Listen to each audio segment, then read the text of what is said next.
क्या आप उस बाथरूम में रोज नहा सकते हैं जिसके ठीक नीचे आपके पति की लाश दफन हो? रूबी शर्मा नहाती थी पूरे 45 दिनों तक। दो बेटियों का बाप, 16 साल की शादी और फिर एक ऐसी पत्नी जो हर रोज उसी फर्श पर खड़े होकर नहाती थी जिसके नीचे उसने अपने पति को हमेशा हमेशा के लिए दफन कर दिया था। इस खबर ने हिंदुस्तान को अंदर तक डरा दिया। चेहरे याद आ रहे हैं, कभी मुस्कान का, कभी सोनम का, तो कभी सिया का। और ये सवाल उठ रहा है कि क्या इस देश में अब मर्द सुरक्षित नहीं? क्या शादी 7 जन्मों की नहीं, जिंदगी का खतरा बन गया? क्योंकि 17 मई की वो रात इस औरत ने बड़े प्यार से अपने पति के लिए खीर बनाई। वो खीर जिसको लेकर पुलिस कहती है कि उसमें चीनी कम थी, नींद की गोलियां ज्यादा थी। सुबह तक पति की सांसें थम चुकी थी और उसके बाद औरत ने एक फावड़ा उठाया, बाथरूम का फर्श तोड़ा, गड्ढा खोदा और अपने पति को नीचे दफन कर ऊपर मिट्टी डाल।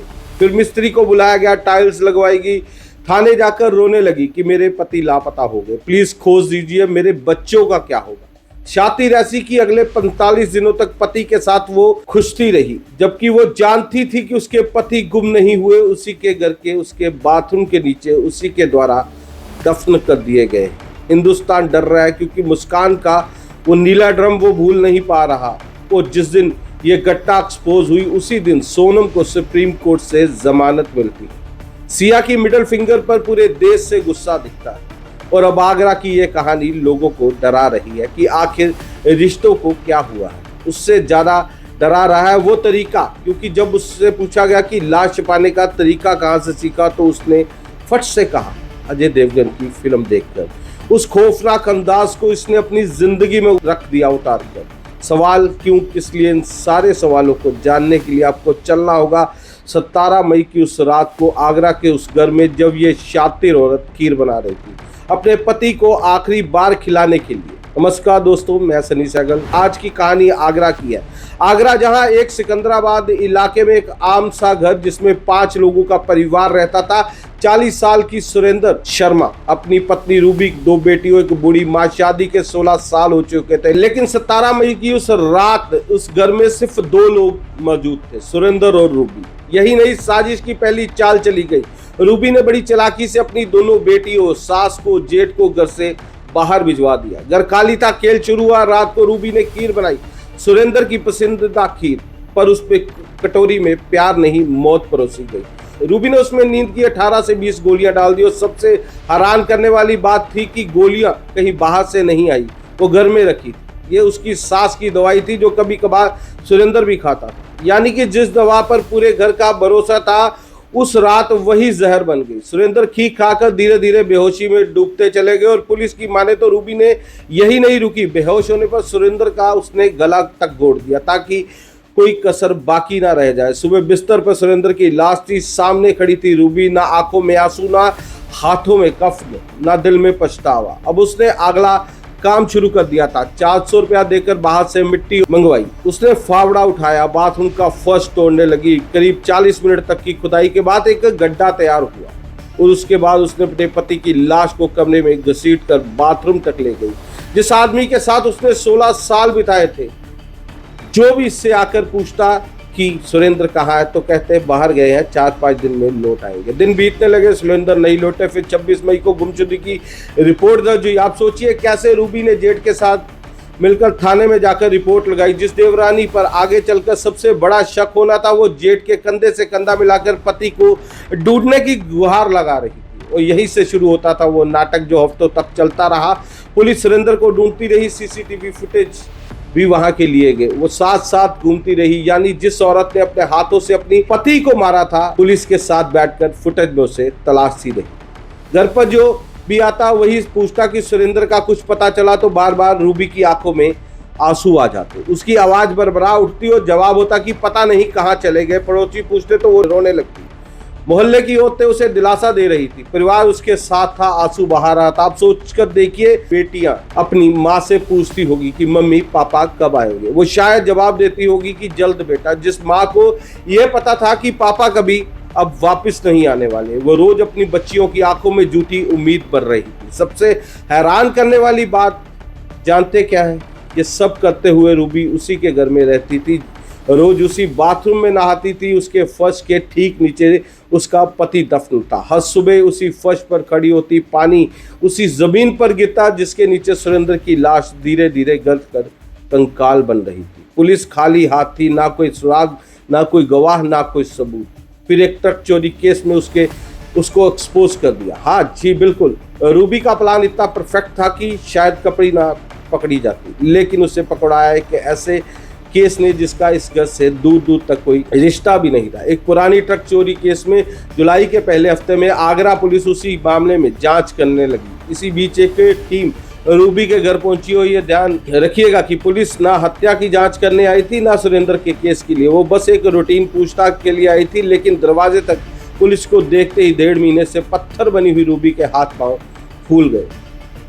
जो औरत इतने दिनों से पुलिस के साथ घूम रही थी, वो अचानक इतनी कैसे घबरा गई। उसने फोन करके मदद मांगी और यही उसकी गलती रही। दरअसल परिवार को रूबी पर शक था। सुरेंद्र के लापता होने के बाद जो कहानियां वो सुनाती रही, उसमें जोल आ रहा था। कभी कुछ कहती तो कभी कुछ कहती। और ये जोल सबसे पहले रूबी के पति भाई सुरेंद्र ने पकड़ा था। और जब वह घबराई हुई दिखाई पड़ी तो उसके मुंह से सच निकल आया। वो बाहर नहीं गए। उनकी लाश को तो मैंने बाथरूम के नीचे दफन कर दिया है। बेटियों के साथ जेठ के पैरों तले जमीन निकल गई। जिस भाई को पिछले 45 दिनों से वो गली गली ढूंढ रहे थे, वो घर के ही उन्हीं के बाथरूम के नीचे दफन था, जहां उसकी बेटियां नहाती थी, जहां औरत वो खुद नहाती थी। खबर पुलिस को दी गई। पुलिस पहुंची। निशानदेही पर बाथरूम खोलने का फैसला किया गया और जो निकला वो दृश्यम फिल्म की एक कहानी जैसा था।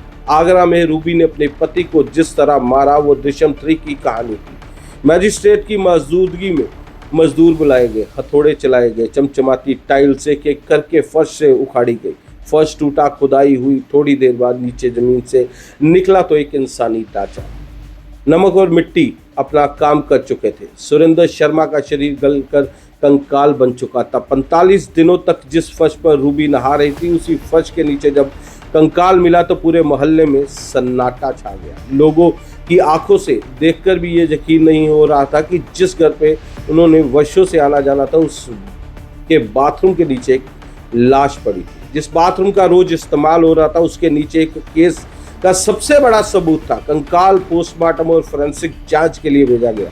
पूरा घर सील किया गया और फिर आया इस पूछताछ का सबसे ठंडा पल, जब पूछा गया कि लाश को घर में छिपाने की तरकीब कहां से आई। तो उसने कहा कि मैंने अजय देवगन की फिल्म दृश्यम देखी। फिल्म पहले देखी थी, लेकिन कहानी याद थी और इसलिए इस फार्मूले को अपनाया ताकि जेल ना जाना पड़े। अब आप ये सोचिए कि सालों पहले देखी गई एक फिल्म की कहानी दिमाग में इतनी गहरी बैठ गई कि सही मौका आते ही पूरी की पूरी जमीन पर उतार दी गई। फिल्म में वो घटना परिवार को बचाने के लिए की गई थी, यहाँ परिवार को मिटाने के लिए की गई है। फिल्म में लिखकर आता है कि इस घटना का काल्पनिक, लेकिन ये जब भी कोई कल्पना को हकीकत बना देता है, फिर क्या ही कहा जाए। इस कहानी का सबसे बड़ा चौंकाने वाला हिस्सा सुनिए। जब ये सब कुछ हो गया, लाश मिल गई, पुलिस अरेस्ट करके ले गई, तब ये औरत अपने बयान से पलट गई और वो कह रही थी कि मैंने कुछ नहीं किया, उसने तो फांसी लगाकर जान दी थी, मैंने तो बस बदनामी और पुलिस के डर से लाश को दफनाया था।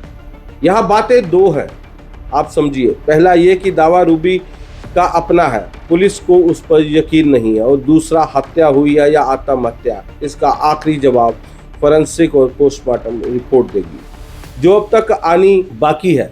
तब तक ये केस अदालत में इन्हीं सवालों में टंगा रहेगा। लेकिन जो सवाल बड़ा है कि वो ये कि 16 साल की शादी, 2 बेटियां, यहाँ नौबत इतनी बड़ी क्यों आई कि इस तरह से हत्या हुई, इस तरह से पाना पड़ा। पूछताछ में रूबी कहती है कि पति शराब पीते थे। पड़ोसियों ने भी इस बात पर मोहर लगाई। मोहल्ले वाले भी कहते थे कि शराब की लत ऐसी थी कि सुरेंद्र ने डिलीवरी बॉय की नौकरी तक छोड़ दी थी। बेरोजगार बैठे थे, घर का पूरा खर्च रूबी उठा रही थी। कपड़े सिलकर और थोड़े थोड़े पैसे आते थे, वो भी सुरेंद्र छीन कर ले जाया करता था। यानी रूबी जो भी दिन में मेहनत कर कर कमा रही थी, जिन हाथों से रात को वही हाथ मार खा रहे थे। पड़ोसी कहते हैं कि उसने कई बार समझाया। और यहीं से सवाल है कि क्या एक सच्चाई और एक औरत का आखिरी कदम था। हालांकि इससे पहले भावुक हो, हम आपको बता दें कि ये तस्वीर इतनी सीधी नहीं। पुलिस के सामने अभी भी कई सवाल हैं, पहला सवाल कि नींद की गोलियां खिलाना तो एक अकेली औरत के बस की बात नहीं, लेकिन एक भारी भरकम आदमी की लाश को अकेले घींचना, 10 फीट के बाथरूम में पूरा फर्श तोड़कर अकेले उसमें गड्ढा खोदना, फिर दफनाना और फिर पक्का फर्श बनवाना, क्या ये वाकई अकिल और इंतकाम है? या फिर सिया, मुस्कान जैसे कई और भी हैं जो इसमें शामिल हैं?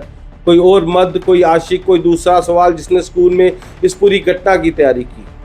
बेटियां और सास को भिजवा देना, मिट्टी पहले से मंगवा लेना, ये किसी अचानक भड़के गुस्से का काम नहीं लगता, एक लंबी प्लानिंग की तरफ इशारा करता है। इसलिए पुलिस अब रूबी की call details, Google search history खंगाल रही है कि वारदात से पहले उसने इंटरनेट पर क्या क्या खोजा। इस एंगल पर भी जांच चल रही है कि इस साजिश में उसका मददगार तो शामिल नहीं। पुलिस कह रही है अभी और भी एंगल हैं जिन पर जांच होनी बाकी है। कहानी पूरी नहीं हुई, पन्ने खाली हैं, लेकिन हिंदुस्तान के मन में सिर्फ एक सवाल है, मुस्कान से लेकर सोनम, सोनम से लेकर सिया और सिया से लेकर रूबी, आखिर पतियों को मारने का सिलसिला कब थमेगा? क्योंकि मुस्कान ने प्रेमी के साथ मिलकर पति को मारा था। लाश नीले ड्रम में बंधी सोनम हनीमून के बहाने मेघालय की वादियों में पति को ले जाती रही और आज हत्या करने के बाद जमानत पर घूम रही है। कल उसे रिहा किया गया सिया, जिसने जेल की गाड़ी में पूरे देश को मिडल फिंगर दिखाया और बताया कि ना कानून का डर है ना समाज की शर्म। अब रूबी, जिसने दृश्यम फिल्म देखकर अपने घर को पति के कब्र बना दिया। ये 4 नाम शहर, लेकिन कहानी एक जैसी, बार बार वही सवाल, औरतों को क्या हो गया? कोई कहता है कि सताई हुई औरतों की बगावत है और कोई कहता है कि रिश्तों में जहर है। कोई कहता है सजा का डर खत्म है, महिलाओं को पता है कानून के हक में वो बच जाएंगे, तभी तो वो शायद ना पछतावा, ना शर्म, ना घबराहट। लेकिन सच शायद इन सब के बीच यही है कि ये भी है कि शराब और घर की मारपीट और घर पर औरतों का सम्मान ना होना एक जहर, लेकिन उस जहर का इलाज कानून है, अदालत है, अलग अलग होना है। पहाड़ से धकेल देना नहीं, ड्रम में डालकर मार देना नहीं, बाथरूम में गड्ढा खोदकर खीर खिलाकर बेहोश करके गाड़ देना नहीं। क्योंकि जिस दिन इंसान दुखी होकर खुद ही जज बनकर फैसला सुनाएगा, उस दिन घर घर नहीं रहेगा, घर एक कब्रिस्तान बन जाएगा। बाकी चलते चलते हम आपसे चाहते हैं कि आप भी उन बेटियों के बारे में सोचिए जिनके पिता अब भी इस दुनिया में नहीं है, जिनके कातिल उसकी माँ है।